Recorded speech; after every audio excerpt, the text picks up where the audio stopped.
Nova Estação, bem-vindos a mais um culto online. Que bom que você está com a gente. Se você puder, abra a Bíblia, eu quero ler com você agora o texto que está lá em Mateus, capítulo 18, versículos 18 e 19. E eu vou te mostrar por que esse texto é poderoso demais. Vamos lá?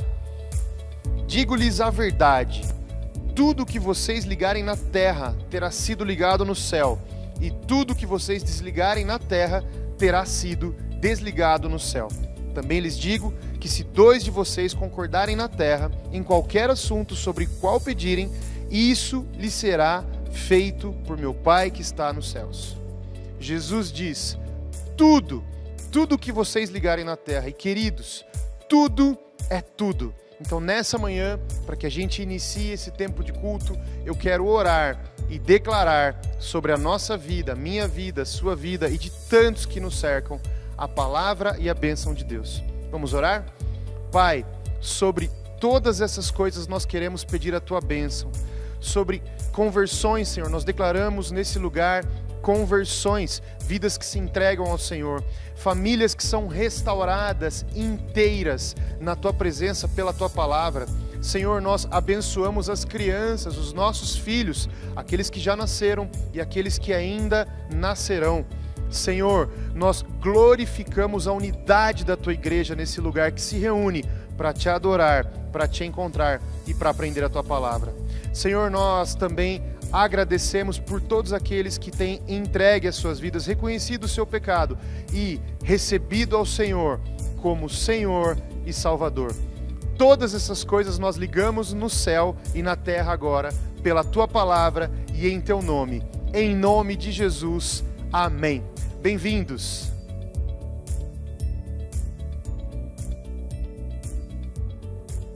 Queridos, este é um momento importante, quando nós demonstraremos diante do nosso Deus um coração generoso e um coração fiel. Para isso, quero ler-lhes um texto lá de 1 Reis 17, a partir do versículo 8, é o texto que fala da viúva de Sarepta. Diz o seguinte, o texto: Então veio-lhe a palavra do Senhor, dizendo, levanta-te, vai viver em Sarepta, no território de Sidom. Ordenei ali a uma viúva que te sustente. Ele partiu para Sarepta, e quando chegou à entrada da cidade, estava ali uma viúva apanhando lenha. Ele a chamou e lhe disse, traze-me, por favor, uma vasilha com um pouco de água para eu beber. Quando ela saiu para buscá-la, ele a chamou e lhe disse, traze-me também um pedaço de pão.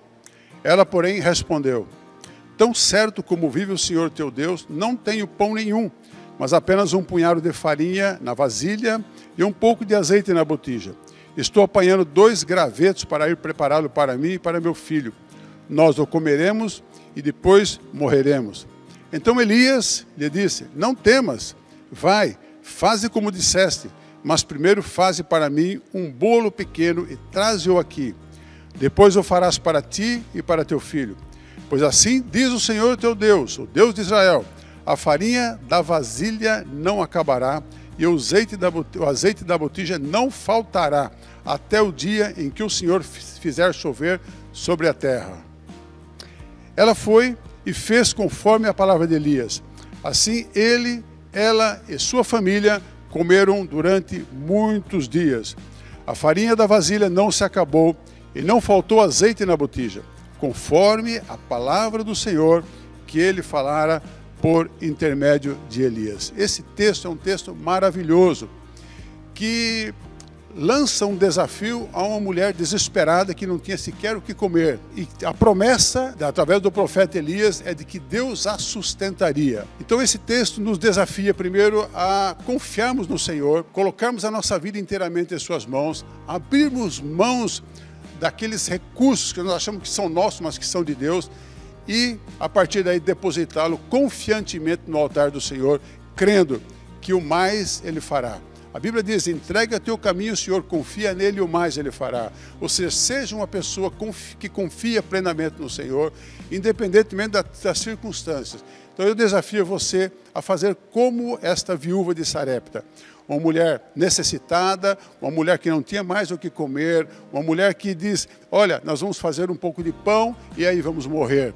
Mas ela confiou, entregou, e o resultado foi o quanto ela foi abençoada. O azeite da botija não se acabou. E comeu ela, o filho e toda a sua família, porque havia a abundância do Senhor ali. Creia na abundância do Senhor, entregue a tua vida ao Senhor em primeiro lugar, e todas as demais coisas que você acha que é sua e que são de Deus, entregue a Ele, e você receberá e verá o quanto Deus é generoso e misericordioso. A nossa generosidade, quando se encontra com a generosidade de Deus, o céu se abre. Receba as bênçãos de Deus para a tua vida e seja um cooperador do reino de Deus em nome de Jesus.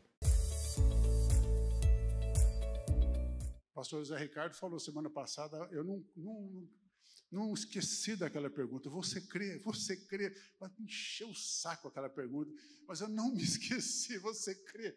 Você crê? Aí eu comecei a fazer a pergunta para mim: eu creio? Será que eu creio? Qual que é o nível de fé? Eu creio quanto que eu creio nesse Deus maravilhoso? Então, eu achei muito 10 a colocação, que ele falou muito sobre Jesus, sobre a importância, e foi uma maneira o pastor colocou, de a gente fazer uma autoavaliação do quanto é a nossa fé.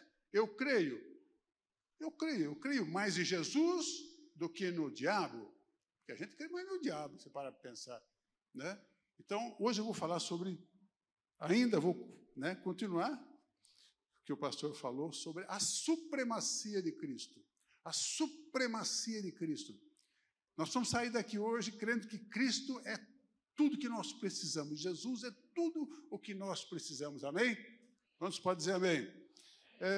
Supremacia significa superioridade incontestável, primazia absoluta, poder supremo e absoluto, preponderância. Quando nós lemos a Bíblia, quando nós ouvimos alguém falar de Jesus, eu tenho que prestar muita atenção, porque aquela pessoa que está falando da pessoa que criou os céus e a terra. Estou falando de uma pessoa que me ama ao ponto de me fazer parte da família, de ser escolhido, como o pastor falou aqui. E isso deve me levar a uma paixão. E o propósito da palavra de hoje, eu vou dizer o que é daqui a pouquinho, né? Não o tema, mas o texto,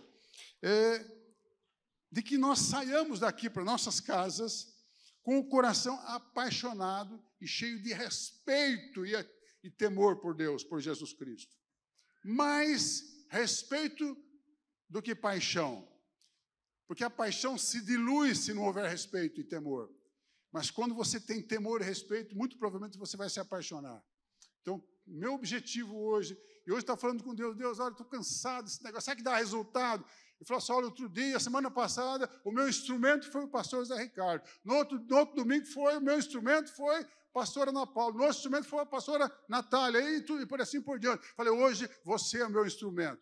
Então, ouça o que eu vou dizer. Eu estou aqui como instrumento de Deus, para falar ao teu coração sobre o meu Senhor, meu Salvador, que vai me levar para casa. E eu tenho que sair daqui amando-o de todo o meu coração, com todas as minhas forças, de todo o meu entendimento. Amém, queridos? E eu fico pensando, às vezes, nos discípulos de Jesus e nas pessoas que viviam naquela época de Jesus ali. E quando eu penso nisso, penso o quão pouco tempo eles conviveram com Jesus. Eles conviveram pouco tempo com Jesus. Os discípulos conviveram com Jesus 3 aninhos. Toda aquela população, talvez quem morava lá onde Jesus nasceu, viu que nasceu uma criança, que cresceu como tantas outras crianças, que não fez milagre, que ninguém sabe quase nada da vida de Jesus até os 30 anos, a não ser que ele ficou lá no templo com 12 anos, lá, discutindo com os mestres da lei, mas não se sabe muita coisa. Um menino que cresceu como outros meninos. Então, aquele povo, né? Tanto é que Jesus fala que ele foi fazer que os profetas da casa, né, quem é da casa tem menos valor do que os de fora, não é isso? Ele não fez muitos milagres ali porque as pessoas não criam. Claro, é um menino que cresceu como tantos outros. Os discípulos conviveram com eles 3 anos. Então, quando eu penso nisso, eu até entendo a negação de Pedro. Eu até entendo que todos os outros fugiram quando Jesus foi preso. Até eu fugiria, até você fugiria. Eu entendo a multidão que hoje aplaudia Jesus, Hosana ao filho de Davi, lá com os ramos e tudo mais, as folhas de palmeiras, e aí, 2 dias depois, 1 dia depois, estava dizendo crucifixo. Eu entendo isso, porque eles conviveram um pouco com Jesus, eles conheciam Jesus, parecia um fenômeno, um homem fenomenal, um Neymar espiritual, fazendo gol de tudo quanto é jeito. Mas quem é esse cara? Quem é esse homem? E eles olhavam e viam os milagres de Jesus e ficavam de queixo caído. Aí eles questionavam, mas e a lei de Moisés, como que fica? E aquilo que nós aprendemos até hoje? Eu entendo isso desse pessoal, mas o que eu não entendo é nós, que o conhecemos há 2000 anos, que temos a história na mão. Ah, mas Jesus fez milagres, mas os milagres estão registrados aqui. E João 20:31 diz o seguinte, que esses milagres, que poderia escrever, se fosse escrever todos os livros de tudo que Cristo fez, no mundo não caberiam os livros que teriam sido escritos. Claro que é um exagero, mas estes foram escritos para que vocês creiam. Vocês creiam.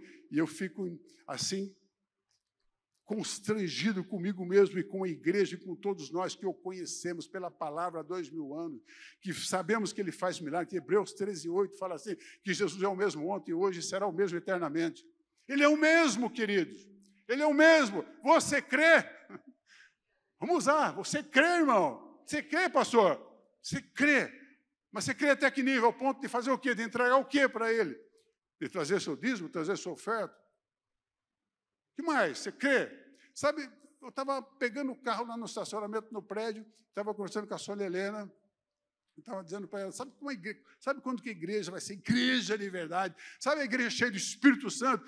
Igreja cheia do Espírito Santo não é aquela que cai, né, quando está cheio de Espírito e quando o Espírito vai embora, levanta, porque parece que é assim, né?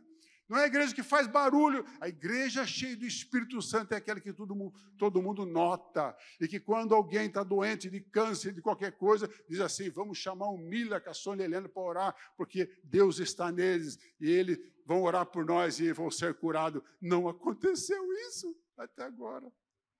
Igreja boa não é aquela que faz cultos maravilhosos, canta maravilhoso, congresso maravilhoso. Igreja boa é aquela que a cidade corre atrás dela quando precisa. E aí os milagres começam a acontecer. E nós, para isso, precisamos conhecer a Deus, nos apaixonar por Jesus, crer nele, como foi pregado semana passada. Você está disposto, querido? Então vamos lá. O nosso texto básico é Hebreus 1, de 1 a 14. Vamos começar uma nova série aqui, pastor Zé Ricardo. Hebreus agora, Hebreus 1, de 1 a 14. Vamos ver o que nós tiramos disso aqui, qual é a intenção do autor. O autor de Hebreus ninguém sabe, tem muitos candidatos, mas de fato ninguém sabe. Martinho Lutero falou assim, vamos esperar, quando chegar lá a gente vai saber. Ninguém sabe. Apolo, Paulo, tem muito jeitão de Paulo, mas a gente não sabe de fato. É um autor desconhecido. E o autor de Hebreus trata nesse livro todo, do fato de Jesus ser o supremo e suficiente Salvador. Este é o argumento do escritor de Hebreus. Nós precisamos descobrir sempre quando formos ler um livro da Bíblia, o que esse cara estava pensando, o que ele quis dizer, qual foi a inspiração que ele teve, que levou a escrever isso, qual é a lição que eu tiro disso para a minha vida. Senão a gente vai só ler mais um livro. E ele mostra no livro todo que o cristianismo é melhor e ultrapassa o judaísmo por uma aliança melhor, por um santuário melhor, um sacrifício melhor e suficiente pelos pecados da humanidade. Amém? Você vai acompanhando aí. Então, o propósito dessa carta era encorajar aqueles cristãos, e essa carta foi escrita para os judeus que frequentavam a igreja na Itália. Esses judeus estavam sendo pressionados pela perseguição e pressionados por mestres da lei, mestres, homens cultos lá da Torá, que pressionavam também esses novos cristãos de uma forma que eles estavam tentando voltar ao judaísmo, eles estavam tentando judaizar o cristianismo. Então o autor de Hebreus vê aquilo, fica um tanto quanto chateado, indignado, fala, vou escrever para esses caras. E começa escrevendo aqui. Depois nós vamos ler o texto que ele começa dizendo. Mas antes disso, o propósito da carta é levar aqueles cristãos e a todos nós a olharmos para Cristo, amém? Olharmos para Cristo como nosso único e suficiente Salvador. Olharmos para Cristo como Senhor das nossas vidas. Senhor, fala Senhor. Senhor da nossa vida, é o Senhor da nossa vida. Querido, sabe o negócio do livre-arbítrio? Você não tem livre-arbítrio mais. Você tem o livre-arbítrio para você fazer o que você quiser, mas tem as consequências do seu livre-arbítrio. Deus te chamou para você ser obediente a Ele. Por isso o lance do você crer. Você precisa crer para ser obediente. Como que você vai obedecer se você tem dúvida de aquele a quem você está depositando sua fé pode te trair? Você precisa crer. Então você precisa crer. E a fé vem pela palavra, pelo ouvir da palavra. A palavra de Deus é tudo que Deus tinha para revelar ao ser humano. Nós temos que garimpar, nós temos que vasculhar a palavra, porque nas entrelinhas tem mensagens maravilhosas, mas estão todas aí. Então, toma cuidado com o Senhor me disse, porque o Senhor pode não estar dizendo nada. Não estou dizendo que não diz, mas é mais seguro você confiar no que já está revelado na palavra do que você ficar sendo, quem sabe, levado por ventos que não são os ventos que vêm do céu. Amém, queridos? Então, o propósito dessa carta é levar aqueles crentes a parar de suportar a pressão da perseguição e suportar de maneira inteligente, com fé no Salvador, com fé em Jesus, a pressão dos mestres da lei que tentavam judaizar o Evangelho. Essa pressão, querendo dizer assim, olha para Jesus, olha para a cruz, foi lá, Ele é suficiente, Ele é o Senhor, é aquele que dirige a sua vida, aquele que tem a cura, que tem um milagre para você, não existe intermediação para você chegar até Ele, porque Ele diz, eu sou o caminho, a verdade e a vida, entende? Amém, querido? Não estou falando nenhuma novidade aqui, mas eu quero que o Espírito Santo faça isso entrar em nossos corações, no meu e no teu coração, para que nós possamos sair crendo, apaixonado e com muito respeito e com muito temor a Deus. O quanto nós respeitamos o Senhor. Trocamos Deus, trocamos o culto por coisas banais. Trocamos banais, porque nós não o respeitamos com o devido respeito. Colossenses 1, 13 a 19, vou ler para você rapidamente aqui, porque hoje tem ceia, né, irmão? Ceia, vamos participar da ceia daquele que morreu por nós, vamos sentar na mesa com Ele. Ele vai olhar para mim, olhar para você, falar, você foi escolhido, meu amado. Hoje nós vamos receber um abraço do Senhor, comer com Ele na mesa, já antevendo o que viveremos na eternidade, a plenitude. Você foi escolhido para isso, amém? Estou pegando os ganchos todinho aí. Colossenses 1, 13 e 19, Paulo também usando dessa intenção, diz o seguinte, falando da supremacia de Cristo, Ele nos resgatou do domínio das trevas. Quando dizem amém? Você estava em trevas, e diz que Ele, Jesus, nos resgatou do domínio das trevas e nos transportou para o reino do seu Filho amado, em quem temos plena redenção por meio do seu sangue. Isto é, o perdão de todos os nossos pecados. Ele é a imagem do Deus invisível, primogênito de toda a criação. Porquanto nele, em Jesus, foram criadas todas as coisas nos céus e na terra, as visíveis e as invisíveis, sejam tronos ou dominações, sejam governos ou poderes, Tudo foi criado por Ele e para Ele. Ele existe antes de tudo o que há. E nele todas as coisas subsistem. Ele é o cabeça do corpo, que é a igreja. Ele é o princípio, o primogênito dentre os mortos, a fim de que em absolutamente tudo tenha a supremacia. Porquanto foi do agrado de Deus que nele, em Jesus, habitasse toda a plenitude. Quantos dizem glória a Deus? Eu só li o texto, cara. Tem tudo nesse texto. Esse texto é o suficiente para que mudemos totalmente nossa visão religiosa, que está tanto encravado na nossa alma. Esse texto liberta-nos da religiosidade, porque Jesus não fundou nenhuma religião. Ele trouxe a boa notícia do Evangelho da salvação. Nós é que criamos as religiões. Agora está uma briga na internet. Qual igreja que foi fundada a primeira? Igreja católica ou igreja evangélica? Fica uma briga desse negócio. Cara, para com isso, gente. Vamos olhar para Jesus. Ele é o Senhor. Ele é o cabeça daqueles que são igreja. Você é a igreja de Jesus. A Nova Estação é uma instituição, mas você é a igreja de Jesus, que tem que respeitá-lo, amá-lo e temê-lo e crer nele. Hebreus, então vamos lá, vamos ler aqui. Vamos ler o texto aqui, Hebreus capítulo 1. Abra aí. Hebreus capítulo 1. Vamos lá. Diz assim, havendo Deus, então é o autor de Hebreus, que a gente não sabe quem que é, preocupado com o que estava acontecendo com a igreja na Itália, escreve essa carta para encorajá-los a ficar firmes na fé em Jesus e apenas em Jesus. Suportar as pressões das perseguições e bater de frente com os mestres da lei que tentavam trazer de novo o judaísmo.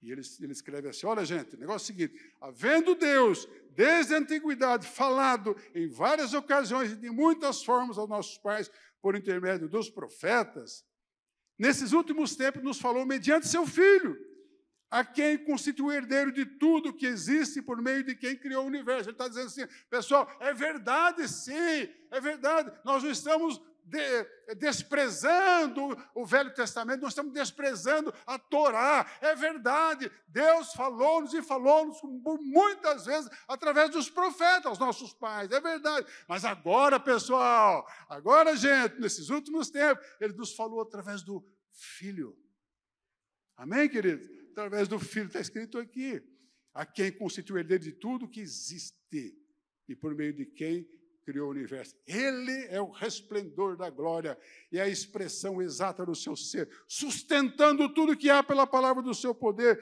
E depois de haver realizado a purificação dos pecados, ele se assentou à direita da majestade nas alturas.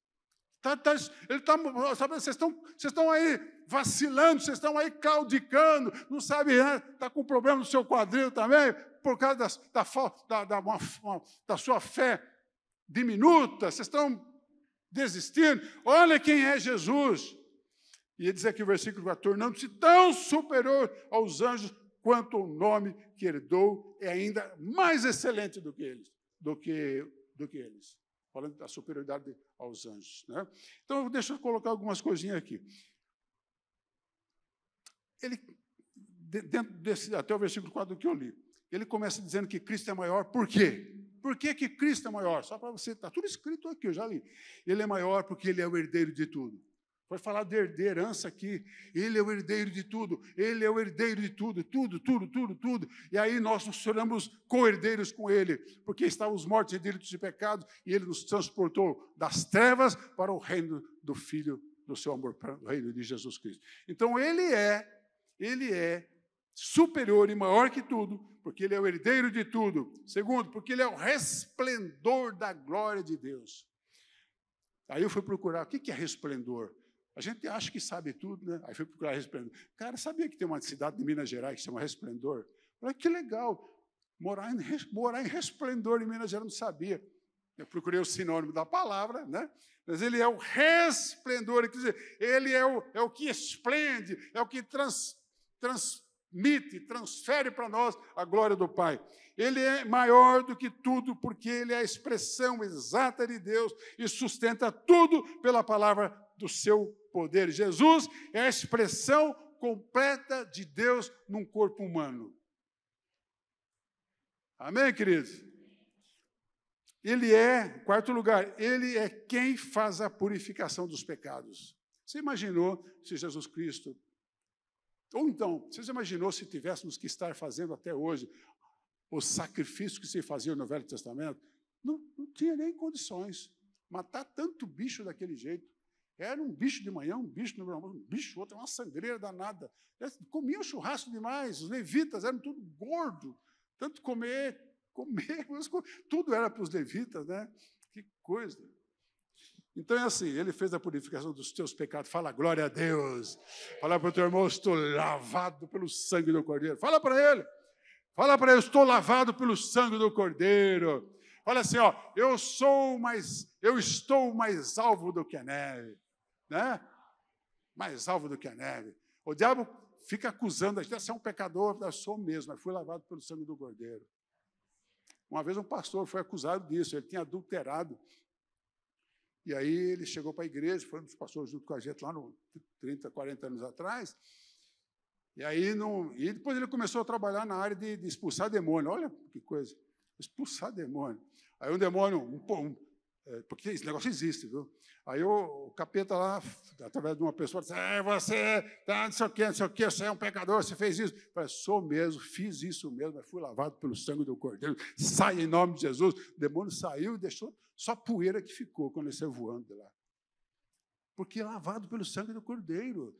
Todos nós merecíamos o inferno, é justo que ele nos enviasse para o inferno. Mas ele escolheu cada um de nós aqui, nos purificou com o sangue dele e nos tornamos, então, mais alvo do que a neve.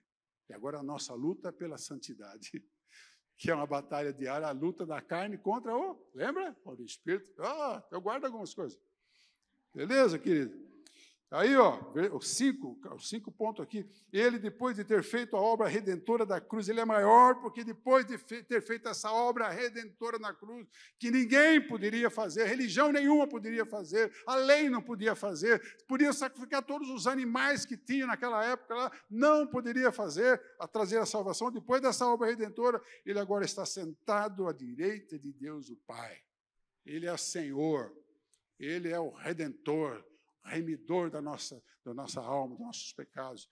E agora ele, na oração lá em João, ele quer que nós estejamos no mesmo lugar onde ele está, porque você foi lavado pelo sangue dele.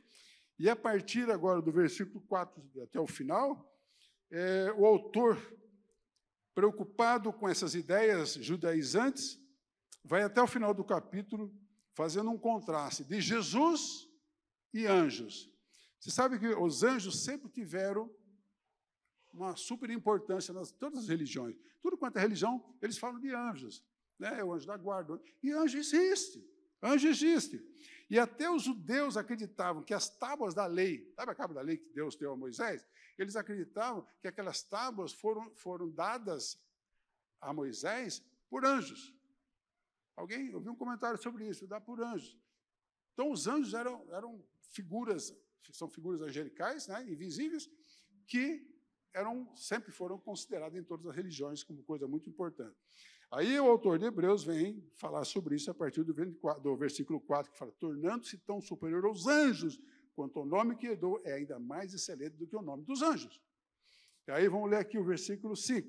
Porquanto, olha os contrastes, porquanto, ele fala aqui, a qual dos anjos Deus alguma vez afirmou, tu és o meu filho, e eu hoje te gerei.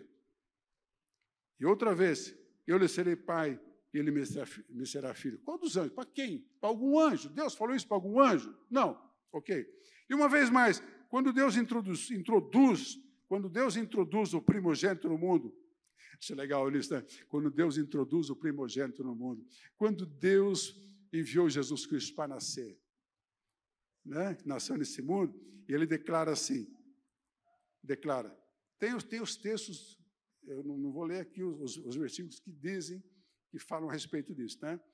E uma vez, quando Deus introduziu o primogênito no mundo, declara: todos os anjos de Deus o adorem. Então, se você considera o anjo superior a Jesus, para, porque os anjos devem adoração a ele.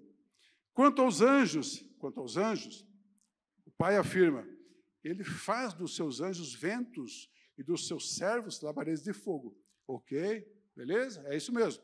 Entretanto, a respeito do Filho, a respeito de Jesus, a respeito do teu Salvador, a respeito do Senhor daquela senhoria, a respeito do teu Senhor, do meu Senhor, diz o seguinte, revela o seguinte: o teu trono, ó Deus, subsiste por toda a eternidade, e o cetro do teu reino é bastão de justiça. Amas o direito e odeias a iniquidade. Por esse motivo, Deus, o teu Deus, te escolheu e ungiu com óleo de alegria, como a nenhum dos teus companheiros. Falando de Jesus. E acrescenta: tu, Senhor, no princípio estabeleceste os fundamentos da terra, e os céus são obras das tuas mãos. Eles perecerão, mas tu permanecerás. Envelhecerão como investimentos, e como um manto tu os enrolarás, e como roupas serão trocadas, mas tu és imutável, e os teus dias não terão fim. Está falando de Jesus. Ora, ao qual dos anjos Deus alguma vez declarou: senta-te à minha direita, ó anjo, até que eu faça dos teus inimigos um estrado para os teus pés? Ele não falou isso para anjo nenhum. Falou para quê, irmãos? Falou para quê, irmãos? Então Jesus é o quê? O Senhor. Não são todos os anjos espíritos ministradores enviados para servir em benefício dos que ele darão ao Salvador. O que os anjos são? São espíritos ministradores enviados por Jesus, por Deus, para benefício dos que ele darão a salvação. E nós somos herdeiros da salvação. Tem anjo? Tem anjo, mas eles não são superiores a Jesus. Esse contraste, eu quero terminar aqui, dando mais alguns pontinhos. Por que os anjos são superiores? Tudo lido aqui. Por que Jesus é superior aos anjos? Ele é superior aos anjos. Deixa eu dizer, os anjos, os falsos mestres ensinavam também que só era possível aproximar-se de Deus através dos anjos. Eles estavam ensinando isso, estavam disseminando isso no meio da igreja, da população, e tinha gente que falava: pois é, e agora, né? Então, esse autor vem e está dizendo aqui o seguinte, que ele é superior aos anjos, com um nome mais excelente do que os anjos. Então, Jesus tem um nome superior a qualquer anjo. Quem que é superior? Miguel ou Jesus? Gabriel ou Jesus? Jesus. Amém? Pega a tua mão direita e fale: Jesus é superior. Bate no peito e fale: Jesus é superior. Eu preciso aceitar isso. Não sei qual é a coisa que você tem de mais importante na sua vida, mas Jesus é superior a ela. Jesus é superior aos anjos, porque enquanto os anjos são criaturas de Deus, Jesus é o Filho de Deus. Jesus é superior aos anjos, porque aos anjos foi dado a ordem: todos o adorem. Só Jesus merece a nossa total adoração. E aqui vai uma palavra para os cantores, para os ministros: escolham bem as músicas. Porque tem música que é para nós, tem música que não adora a Deus, tem música que não fala de Deus, tem música que coloca, que vende, que é para vender, que coloca o ser humano no centro. O centro tem que ser Jesus, o centro do nosso culto tem que ser Cristo. Amém, querido? O centro da nossa vida tem que ser Jesus. Nós só temos olhos para Jesus, Ele é o Senhor. Amém ou não amém? Muito bem. Ele é superior aos anjos. Por quê? Porque ele é um rei eterno que age com justiça, que ama o direito e odeia a iniquidade. Ele é superior aos anjos, porque ele é o Deus criador de todas as coisas dos céus e da terra. Ele é superior aos anjos porque ele é um rei eterno que age com justiça. Ele é o Deus criador de todas as coisas, porque ele estava no princípio quando tudo foi criado. E a palavra diz uma coisa, lá no Salmo 139, que eu li, 16, 17, diz que ele nos conheceu uma substância ainda informe. E antes, e os nossos dias estão todos escritos no livro de Deus, antes mesmo de qualquer um deles existir, ou seja, você não existia, e Deus já tinha o seu nome no livro da vida, porque Ele é Senhor, porque Ele sabia quem seria você, Porque Ele te amou antes da fundação do mundo. Porque você foi escolhido. Temos que sair daqui mais apaixonado e mais respeitoso e mais temeroso. Com mais respeito do que paixão. Porque com o respeito vem a paixão. Amém, querido? E Ele é imutável. Falei, Ele é imutável. Aqui está dizendo o texto que tudo isso que nós estamos vendo vai acabar o mundo, tudo vai acabar, mas Ele continuará sendo o mesmo. Hebreus 13:8, Jesus é o mesmo ontem, hoje e o será eternamente. Quantos dizem glória a Deus? E Ele é superior aos anjos, porque está assentado à direita do Pai, enquanto os anjos são ministradores a favor daqueles que herdarão a salvação, como nós falamos. Deixa eu te dizer, o sacrifício de Cristo é absoluto e ponto final. Tome cuidado, porque a palavra de Deus diz, Jesus fala aqui, eu até anotei esse texto, eu não li, tá? Mas eu vou ler. Mateus 24, 4 a 5, Mateus alerta, dizendo assim, ele está reportando uma palavra que Jesus disse. Então, Jesus lhes revelou. Gosto dessa palavra, revelou. Então, Jesus lhes revelou, dizendo o seguinte, cuidado, que ninguém vos seduza, pois muitos são os que virão em meu nome proclamando, eu sou o Cristo, e desencaminharão muitas pessoas. Nós estamos no final dos tempos, e essa palavra do livro de Hebreus está aqui há milhares de anos, ela é super atual para os dias tenebrosos que nós estamos vivendo, que antecede a próxima volta de Jesus. Cuidados para não ter comichão no ouvido e ir atrás de qualquer vento de doutrina. Ouça o Espírito de Deus que fala através da tua palavra. E se nós falarmos aqui alguma heresia, por favor, nos corrija. Qualquer coisa que nós falemos aqui, que não bate com a palavra de Deus, ou que façamos qualquer ato, qualquer atitude, que não tem nada a ver com a palavra de Deus, nos corrija, porque o diabo ele é sutil e ardiloso e inteligente. E por mais consagrado que você seja, se estiver em pé, cuide-se para que não caia. Às vezes a gente pensa em cair, é um pecadão. Pecadão, você pode até cair, se arrepende e bola para frente. Mas a sutileza do inimigo que vai minando debaixo dos seus pés, quando você vê, sabe aquela areia do mar, que vai saindo com a água, vem, e daqui a pouco uma nova doutrina tomou conta da sua mente. Joseph Smith, esse cara foi o fundador dos Mormons. Os Mormons é forte no mundo, rico. E ele sabe de onde surgiu? Ele era um evangélico, crente. Sabe o que aconteceu com ele? Diz ele que um dia teve uma visão do quê? De um anjo. E aí ele fez a doutrina dos Mormons. O anjo tem um nome parecido com Mormon, não sei como que é. Então a religião tem esse nome. E eles seguem essa doutrina. Então nós que temos a palavra de Deus, que nós sabemos que é viva e eficaz, temos que usá-la para aprender e para aplicar. E tomar cuidado para que qualquer desvio, porque todas as religiões e seitas que surgiram, elas surgiram com base na palavra. Ninguém inventou um livro, sabe? Não, pegou daqui. Até o Alcorão tem base na Bíblia. E os caras saem matando todo mundo. Fique esperto, irmão, porque o diabo é mais esperto que você. Ele conhece, ele sabe o seu ponto fraco. Bom, para concluir, repetindo, o sacrifício de Cristo é absoluto e final. Cristo é a única esperança em um mundo mutável. Em Hebreus 13:8, já falei. Então, somente Ele merece a nossa adoração. Ele é a revelação perfeita de Deus. Ele é o mediador compassivo e compreensível. É o único caminho para a vida eterna. Eu sou o caminho, a verdade e a vida. E deixa eu dizer uma coisa, se você ainda tem dúvida quanto à tua salvação, deixa o Espírito falar com você. Talvez você esteja frequentando a igreja. Você sabe que de tudo quanto é pessoas que frequentam a igreja evangélica, vou te dizer assim, eu não tenho esse dado, mas sem medo de errar, pelo menos 30%, 40% não se converteram ainda. A pessoa está lá na igreja cantando, achando que se converteu, mas se convenceu. Ele ainda não se converteu. Para se converter, tem que entregar a vida para Jesus. Tem que saber, tem que ter fruto de arrependimento, porque pelo fruto você conhece a árvore. Se você ainda não produz os frutos de arrependimento, esta é a noite que Jesus está dizendo, venha a mim. Venha a mim, não importa o que você fez, o que você deixou de fazer, ele já pagou o preço de todos os seus pecados.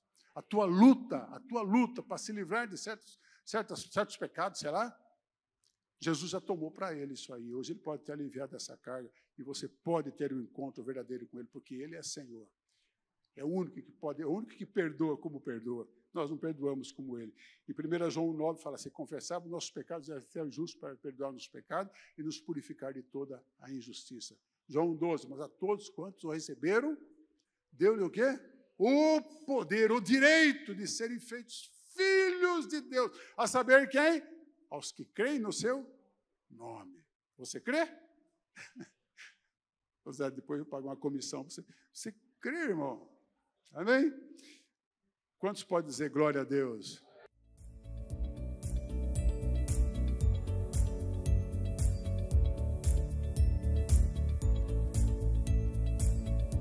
Deus é maravilhoso. Que bom que você está até agora aqui com a gente.